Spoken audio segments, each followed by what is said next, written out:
శ్రీశ్రవణం ఛానల్‌కి చిన్నారులందరికీ, శ్రోతలందరికీ కూడాను మరొక్కసారి స్వాగతం.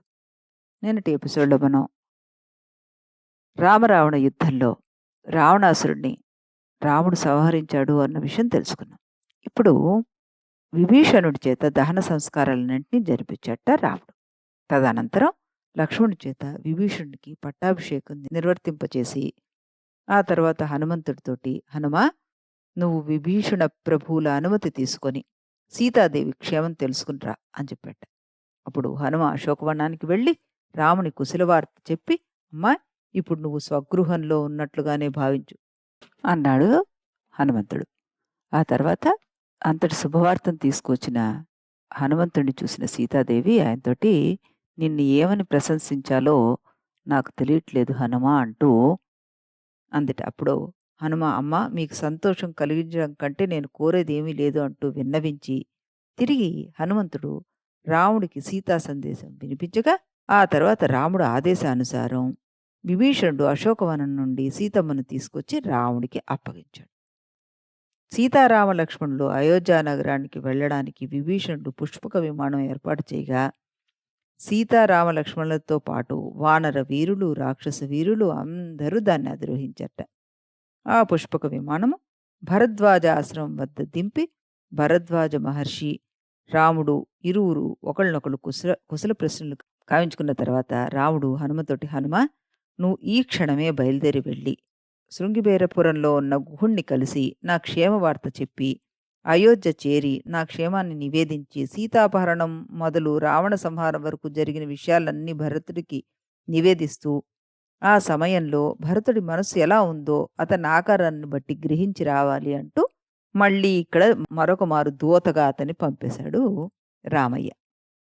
అంతటా హనుమంతుడు గగనానికి లేచి శృంగబేరీపురం చేరి గుహునికి వార్త చెప్పి, కోసల జనపదాలు చూస్తూ గోమతీ నది దాటి నంది గ్రామం చేరాడు. అయోధ్యకు క్రోసెడు దూరంలో నందనవనంలా ఉన్న చోట భరతుని ఆశ్రమం చేరాడనమాట.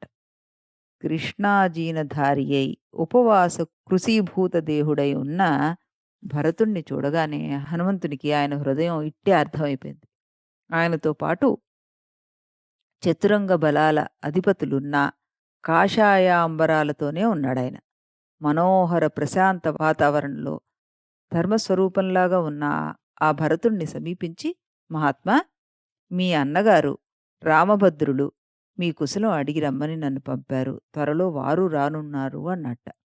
భరతుని హృదయం ఆనంద తరంగాల్లో వివశమై కొంతసేపటికి తేరుకొని, "ఆర్య, నువ్వెవరివో నాకు తెలీదు. ఇంతటి ప్రియమైన వార్త చెప్పిన నిన్ను నేను ఎలా సన్మానించాలో కూడా నాకు తెలియడం లేదు.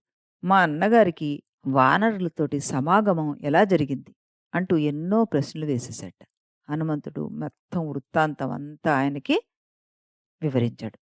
భరతుని ఆజ్ఞ మీద శత్రుఘ్నుడు స్వాగత సన్నాహాలు ప్రారంభింపజేశాడు. మంగళ వాయిద్యాలతో బయలుదేరి నందిగ్రామం చేరుకొని భరతుడు హనుమంతుని వైపు చూశాట. అంతటా హనుమ, "ఓ భరత, భరద్వాజుల వారి అనుగ్రహం వల్ల ఈ దారిలో వృక్షాలన్నీ ఫలాలతో నిండి ఉన్నాయి. ఈ పాటికి సీతారామ లక్ష్మణులు గోమతీ నది దాటి ఉంటారు. అదుగో పుష్పక విమానం. సీతారామ లక్ష్మణ సుగ్రీవ విభీషణులు దాని మీద వస్తారు" అని అన్నట్ట. ఇంతలో ఆ పుష్పక విమానం వారి ముందు దిగింది. భరతుడు ముందుకు నడిచి విమానం దిగిన అన్నగారికి, లక్ష్మణునికి పాదాభివందనం చేశాడు. అనంతరం సుగ్రీవ విభీషణ జాంబవంతులందర్నీ ఆలింగనం చేసుకున్నాడు. సుగ్రీవుని వైపు తిరిగి, "ఇది మొదలుగా నువ్వు కూడా మాకు సోదరుడివే" అని దగ్గరగా తీసుకున్నట్ట. అందరూ భరతుని ఆశ్రమానికి చేరారు. తర్వాత నిశ్చయించిన ముహూర్తంలో సీతారామ పట్టాభిషేకం అత్యంత వైభవోపేతంగా జరిగింది. అక్కడికి వచ్చిన వారందరికీ రాముడు గో, వృషభ, అశ్వ, మణిరత్న, సువర్ణ దానాలన్నీ చేశాడు. సుగ్రీవుడికి మణిమాలను, అంగదునికి వజ్ర వైడూర్య ఖచ్చితమైన హారాన్ని ఇచ్చట.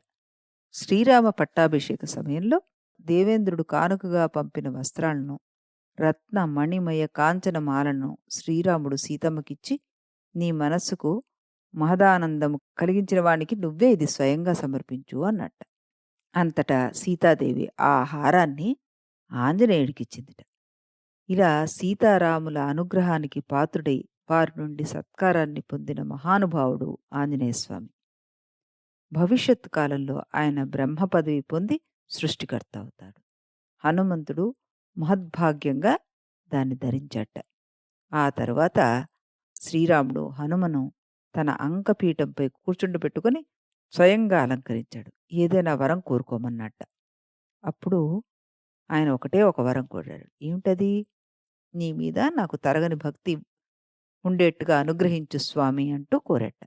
శ్రీరాముడు హనుమని కౌగిలించుకొని నీ కీర్తి అజరామరంగా రామచరితం లోకంలో వ్యాప్తిగా ఉన్నంత కాలం ఉంటుంది అంటూ దీవించట. ఈ రకంగా మనకి హనుమ రామాయణంలో ఏమేం పనులు చేశాడు, అతని జననం దగ్గర నుంచి మొదలుపెట్టి యుద్ధము, పట్టాభిషేకము, సుందరకాండ వీటన్నిటిలో అద్భుతమైన పాత్రని ఆయన పోషించారు.